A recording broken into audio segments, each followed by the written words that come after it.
This is TradeFlow News, bringing you relevant news and insights from around the world. TradeFlow News, enabling trade for SMEs and economies worldwide. TradeFlow Capital Management is pleased to be one of the founding members of the Trade Finance Working Group launched on the 27th of January 2023. Created under the auspices of the Alternative Credit Council and AIMA, the Alternative Investment Management Association, the working group brings together alternative lenders in the trade finance sector to support the development of trade finance as an asset class, with the remit to raise awareness of trade finance amongst investors and address challenges to greater participation by alternative lenders in the sector. Joining this group aligns perfectly with TradeFlow's experience in this asset class and its mission to help reduce the growing trade finance gap faced by SMEs. These are some of the key topics that we will be looking into in today's program.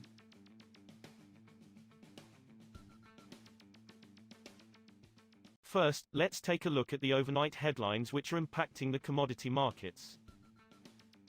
EU countries will seek a deal on Friday on a European Commission proposal to set price caps on Russian oil products, after postponing a decision on Wednesday amid divisions between member states, diplomats said.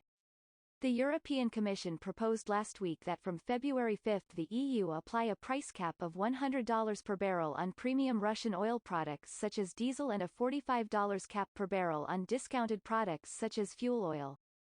The price cap numbers have to be approved by all 27 European Union member states. Their ambassadors will meet on Friday to attempt to reach a deal, 3 EU diplomats told Reuters. U.S. crude oil and fuel inventories rose last week to their highest levels since June 2021, the Energy Information Administration said on Wednesday, as demand remained weak. Crude inventories climbed 4.1 million barrels in the week ended January 27 to 452.7 million barrels, compared with analysts' expectations in a Reuters poll for a rise of 0.4 million barrels. That marked the sixth consecutive week of increases as refining utilization declined and net imports climbed. There's no demand. If you don't need the distillate or the gasoline, then you don't need the crude oil, and you see that in the refinery utilization rate, said Bob Yorga, Director of Energy Futures at Mizuho. Moving on to the top news in the energy sector. Oil prices rebounded on Thursday after tumbling in the previous session as a weaker dollar brought back some appetite for risk assets and the OPEC Plus decision to roll over an output cut helped ease oversupply concerns. Brent crude futures rose 53 cents, or 0.6%, at $83.37 a barrel as of 0709 GMT, while West Texas Intermediate, WTI, U.S. crude futures advanced 56 cents, or 0.7%, to $76.97 a barrel. Both benchmarks plunged more than 3% overnight after U.S. government data showed big builds in crude and oil products inventory.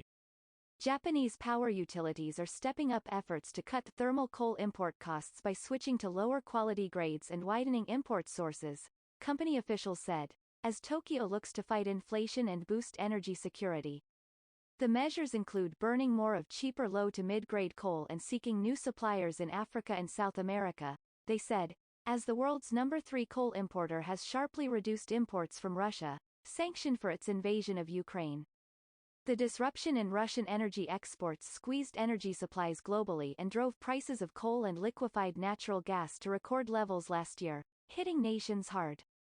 Next, we have the top news in metal markets. The construction of U.S. mining giant Freeport McMoran's Indonesian copper smelter, one of the biggest in the world, will be completed by the end of this year, an official at its Indonesian unit said on Thursday.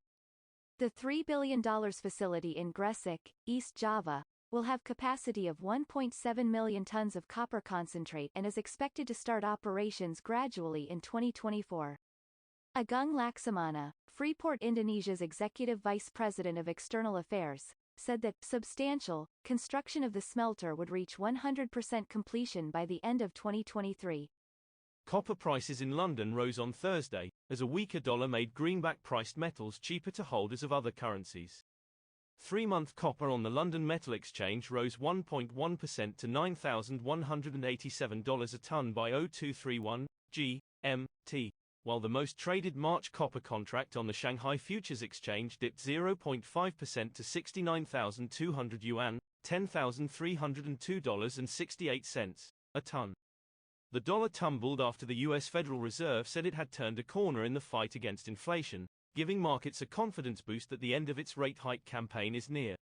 We will now look at the top news in the agricultural. Ukraine's grain harvest may decrease again in 2023 to 49.5 million tons from around 51 million tons expected in 2022, Interfax Ukraine news agency quoted Deputy Economy Minister Denis Kudin as saying on Wednesday.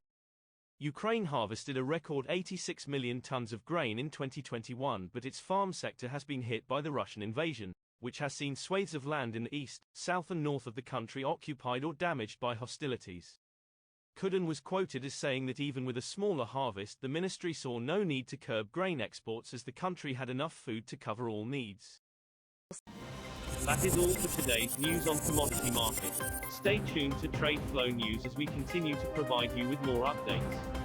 We also invite you to follow us on Twitter at TradeFlow News, which allows you to watch our program on your mobile device or desktop to receive information from there.